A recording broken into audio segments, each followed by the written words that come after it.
Ang bruskong salesman na si Joe ay nawala ng deal dahil sa madalas niyang paglalasing at pambababae. Dahil din sa kanyang trabaho ay nakalimutan niya ang ikatlong birthday party ng kanyang anak na si Mia. Galit siyang tinawagan ng kanyang asawa, ngunit ang sagot lang ni Joe ay walang pakialam ang 3 taong gulang nila na anak kung darating siya o hindi. Pagkatapos ng kanilang pagtatalo ay naglasing ulit ang mister hanggang sa siya ay sumuka at makatulog. Pagkatapos ay pumunta siya sa bar ng kanyang kaibigan na si Chucky, ngunit hindi siya nito pinapasok dahil siya ay lasing. Napansin ni Joe ang isang magandang babae na may hawak na dilaw na payong at nagbebenta ng mga laruan sa kalye. Bumili siya ng rubber ducky para sa kanyang anak at maya-maya nang lumabas si Chucky sa bar ay nakita niya ang laruan, ngunit wala na ang kaibigan. Nagising si Joe sa maliit na silid ng isang hotel kung saan siya ay tila nakakulong. Regular siyang binibigyan ng pagkain ngunit bawal siyang makipag-ugnayan sa labas. Biglang pinausukan ng silid at maya-maya ay nawala ng malay si Joe.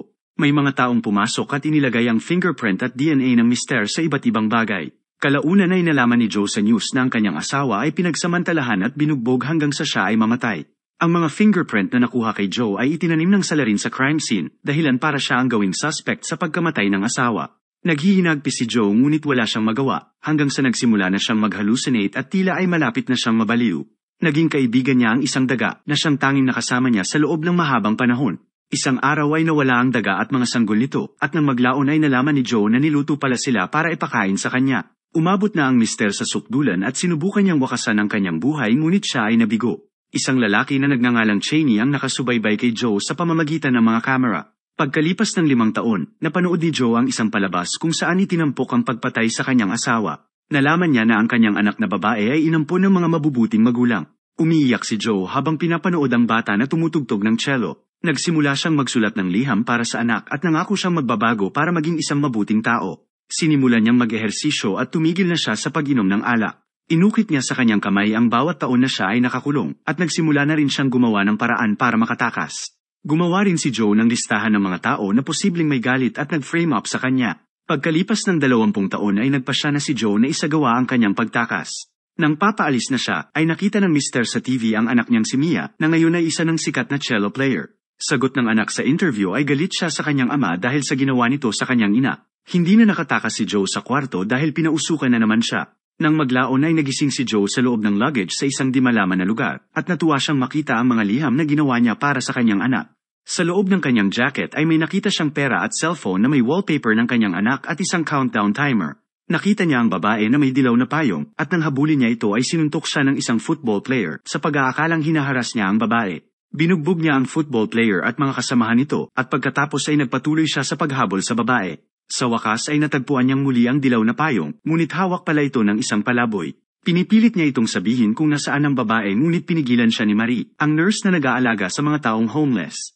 Nang aalis na si Joe ay sinundan siya ni Marie dahil sa tingin niya ay kailangan nito ng kausap. Binigay niya ang kanyang calling card at matapos kunin ni Joe ay nagpatuloy siya sa pagtakbo. Pinuntahan ni Joe si Chucky sa kanyang bar at ikinuwento dito ang nangyari sa kanya. May tumawag sa mister at sinabihan siya na mas marami pa siyang pagdaraanan na parusa dahil sa ginawa niya dati. Humingi siya ng tulong kay Chucky na mahanap ang mga tao sa kanyang listahan na nagawa niya ng mali at baka isa sa kanila ang bumihag sa kanya. Tinanggal niya ang ilan na sa tingin niya ay walang kakayahan na gawin ito. Kinabukasan ay natagpuan ni Chucky si Joe na nakahandusay sa sahig. Nang makita ang number ni Marie ay tinawagan niya ito at agad na dumating ang nurse para tumulong. Natagpuan ni Marie ang mga liham na isinulat ni Joe at nang basahin niya ito ay nagising si Joe at galit niyang pinagsabihan ng nurse na para lang iyon sa kanyang anak. Tinanong ni Joe si Marie kung bakit hindi pa siya tumatawag ng pulis at sagot ng dalaga na naniniwala siya sa kanyang kwento at gusto niya itong tulungan. Sinimulan nilang hanapin ang mga tao sa listahan ni Joe at una dito ay ang kanyang dating amo. Gayunpaman, napagtanto ni Joe na hindi siya ang taong hinahanap niya. Nang maglaon ay naalala ni Joe ang siomai na laging pinapakain sa kanya habang siya ay nakakulong. Binisita nila ang iba't ibang Chinese restaurant at sinubukang hanapin ang kaparehong siomai na inihain sa kanya sa loob ng maraming taon. Kinailangang umalis ni Marie dahil meron pa siyang trabaho, kaya mag-isang nagpatuloy si Joe sa kanyang paghahanap. Sa wakas ay natagpuan niya ang restaurant at doon ay napansin niya ang isang lalaki na maraming in-order. Pagkatapos kumuha ng martilyo at bisikleta ay sinundan siya ni Joe. Pumuslit siya sa garahe at pinatumba ang lalaki at ilang gwardya hanggang sa makarating siya sa kulungan. Si Cheney ay abala sa pagsubaybay sa iba pang mga preso at nang matagpuan siya ni Joe ay tinorture siya nito. Inihayag ni Cheney na isa lamang siyang caretaker ng pasilidad at ibinigay niya sa mister ang tape kung saan nakarecord ang boses ng kanyang kalaban. Sa paglabas ni Joe ay pinatumba niya ang iba pang mga gwardya gamit lamang ang martilyo na ninakaw niya. Paglabas niya ay niligtas siya ng isang estranghero at ibinaba sa bar ni Chucky. Muling tinawagan ni Chucky si Marie at dumating ang nurse kasama ang kaibigan niyang doktor na gumamot sa mga sugat ni Joe. Nagsimula ng magkamabutihan sina Thanos at Wanda, ngunit sinabihan siya ng mister na umalis. Sa bar ni Chucky ay nakatanggap ulit si Joe ng tawag mula sa estranghero. Nang tawagan ng mister ang numero ay narinig niya ang ringtone at nalaman niyang nakaupo lang pala sa malapit ang kanyang kalaban. Ang pangalan ng lalaki ay Adrian at nang subukan siyang atakihin ni Joe ay madali siyang napigilan ng babaeng bodyguard. Giit ni Adrian ay nasa kanya ang anak na babae ni Joe at pagkatapos ay kinuha niya ang listahan ng mister at pinunit ito. Binigyan niya ng hamon si Joe na kung magagawa niya ay ibibigay ni Adrian ang video sa pagpatay ng kanyang asawa at isang pirmadong sulat kung saan inaamin ni Adrian na siya ang gumawa ng krimen at ibinihag niya si Joe.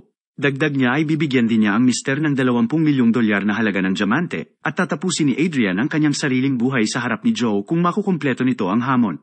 Ang hamon ay dapat alamin ni Joe ang pangalan ni Adrian at matukoy kung bakit ikinulong siya nito ng 20 taon. Meron lamang siyang 46 na oras para masagot ang mga tanong na ito at kung mabigo si Joe ay tatapusin ni Adrian ang buhay ng kanyang anak.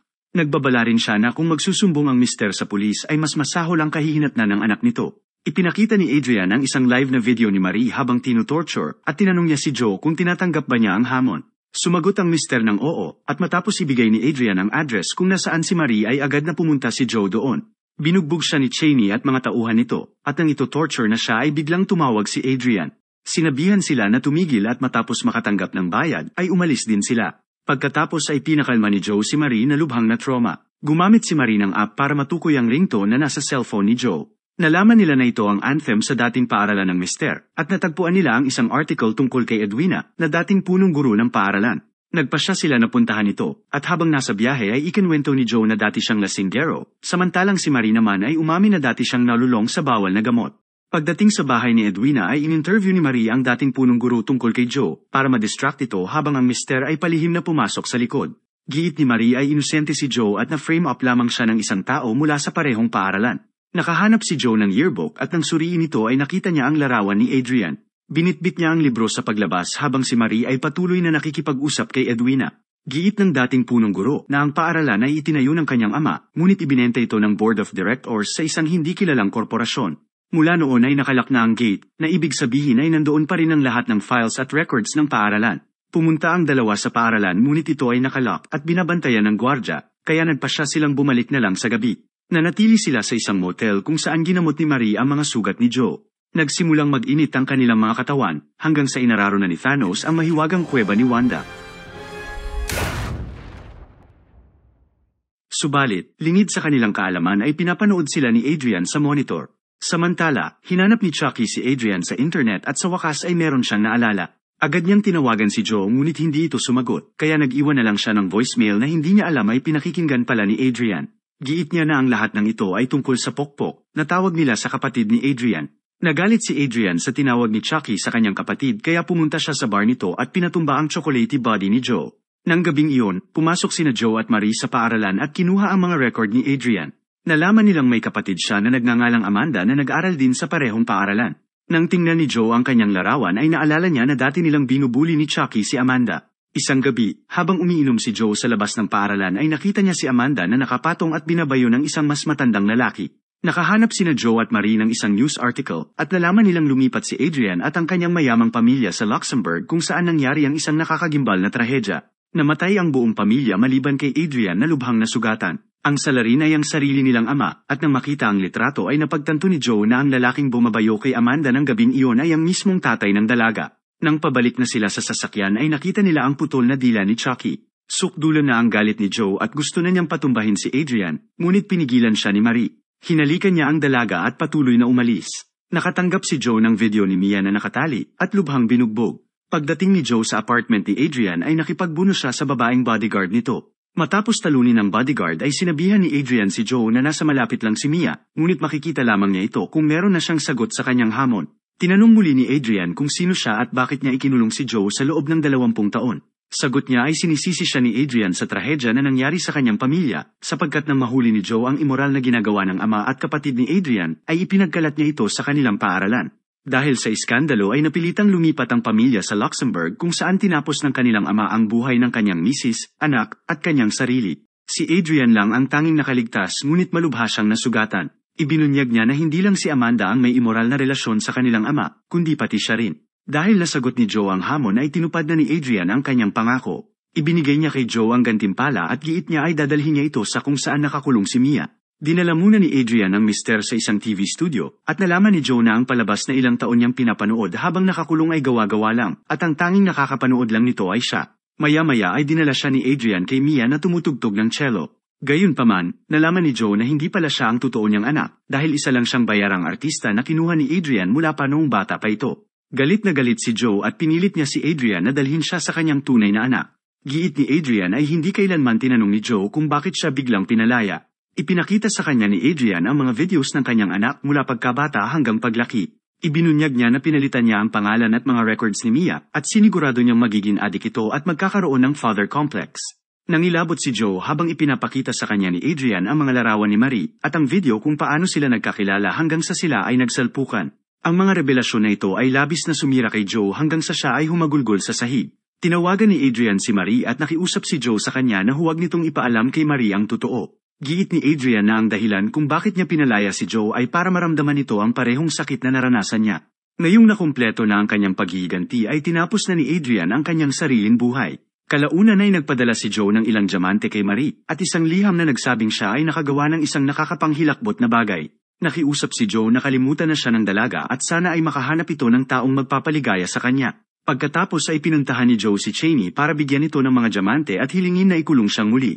Nang maglaon ay nakabalik na si Joe sa kanyang lumang silid at misteryoso itong umiti. Salamat sa panunood. Huwag kalimutan i-like at mag-subscribe na rin sa ating channel.